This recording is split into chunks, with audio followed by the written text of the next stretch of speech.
నమస్తే, నేను Vamshi. Welcome to prime time debate. Telangana రాజకీయాల్లో నీళ్లు నిప్పులు రాజేస్తున్నాయి. అసెంబ్లీలో పవర్ పాయింట్ ప్రెజెంటేషన్ జోరు కనిపించబోతోంది.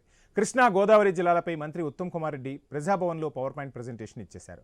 గతంలో ఏం జరిగింది, ఇప్పుడు ఏం జరుగుతుందో తమ పార్టీ నాయకులకు అవగాహన కల్పించే ప్రయత్నం చేశారు ఉత్తమ్. అసెంబ్లీలో కూడా పీపీటీ ఇచ్చేందుకు అదో ప్రిపరేషన్గా చెప్తున్నారు. అధికార పక్షానికి సభలో ప్రెజెంటేషన్కు అవకాశం ఇస్తే తమకు కూడా ఛాన్స్ ఇవ్వాలని బీఆర్ఎస్ పట్టుపడుతోంది. మరి సభాపతి ఏం చేస్తారు? అందుకు ఆమోదం తెలుపుతారా? పాత సాంప్రదాయాన్ని గుర్తు చేస్తారా? అదే జరిగితే బీఆర్ఎస్ నెక్స్ట్ వ్యూహం ఏంటి? ఇప్పటికే సభ బయట మాటల తూటాలు పెద్ద ఎత్తున పేలుతున్నాయి. ఏపీ ప్రభుత్వం తలపెట్టిన గోదావరి నల్లమల సాగర్పై బీఆర్ఎస్ అస్త్రాలు సంధించగా అవన్నీ ఉత్త పుకార్లంటూ అధికారపక్షం తిప్పికొడుతోంది. మరి సభలో ఏం జరగనుంది? ట్రెడిషన్ కొనసాగిస్తారా? ట్రెండ్ మారుస్తారా? సో ఇదే అంశానికి సంబంధించి రోజు I news prime time debate చేపట్టింది. డిబేట్లో మనతో మాట్లాడేందుకు బచ్చు శ్రీనివాస్ గారు, బీఆర్ఎస్ అధికార ప్రతినిధి, జూమ్లో కాసేపట్లో జాయిన్ అవుతారు. కత్తి వెంకటస్వామి గారు, కాంగ్రెస్ అధికార ప్రతినిధి, జూమ్లో మరి కాసేపట్లో జాయిన్ అవుతారు. అందెం రామరెడ్డి గారు, భారతీయ జనతా పార్టీ అధికార ప్రతినిధి, జూమ్లో సిద్ధంగా ఉన్నారు.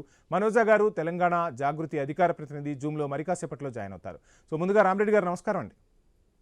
నమస్తే అండి. రైట్, ఏదైతే పోరాడి సాధించుకున్న తెలంగాణలో మరలా నీటి చుట్టే తెలంగాణ రాజకీయం తిరుగుతున్న పరిస్థితి, పవర్ పాయింట్ ప్రజెంటేషన్లు అంటూ ఉన్నారు. ప్రజలేమో పవర్ పాయింట్ ప్రజెంటేషన్లు కాదు కావాల్సింది, సో ఇంకా అధికార పక్షం ప్రతిపక్షం ఒకరిపై ఒకరు విమర్శలేనా? మాకు కావాల్సింది తెలంగాణ ప్రయోజనాలు, ఆ తెలంగాణ ప్రయోజనాల కోసం కలిసికట్టుగా పోరాడని చెప్తుంటే ఎక్కడికక్కడ రాజకీయాల కోసమే ఈ నీళ్ల వివాదాలు తెరపైకి వస్తున్నట్టుగా కనిపిస్తోంది. సో ఎలా చూస్తున్నారు? మీ పార్టీ వ్యూహం ఎలా ఉండబోతోంది? ఇప్పుడు నీటి అంశం తెలంగాణలో ప్రధానమైంది, అందులో ఎలాంటి అనుమానం లేదు. ఇంకా చెప్పాలంటే ఈ గత 7 సంవత్సరాల్లో వర్ణదేవుని కృపతో వర్షాలు బాగా పడుతున్నాయి.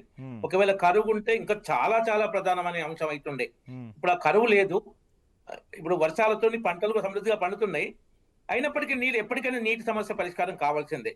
ఇప్పుడు గత 2 సంవత్సరాలుగా ఆ ఫామ్ హౌస్ కే పరిమితమైన, ఏదో లోక్సభ ఎన్నికల టైంలో ఒకసారి మీటింగ్ ఉందని వచ్చిన కేసీఆర్ ఇప్పుడు టైం చాలా అయిపోతుంది, మళ్ళీ అసెంబ్లీకి కూడా రావాలి, లేకుంటే అది డిబార్ అయిపోతాడు అసెంబ్లీ నుంచి. ఆ పరిస్థితుల్లో వచ్చే ముందు కేవలం అసెంబ్లీ తన జీతం కోసం వచ్చినట్టు కాకుండా ఏదో ప్రజల కోసం చేయాలని ఈ మన పాలమూరు రంగారెడ్డి లిఫ్ట్ ఇరిగేషన్ విషయాన్ని టాపిక్ తీశాడు.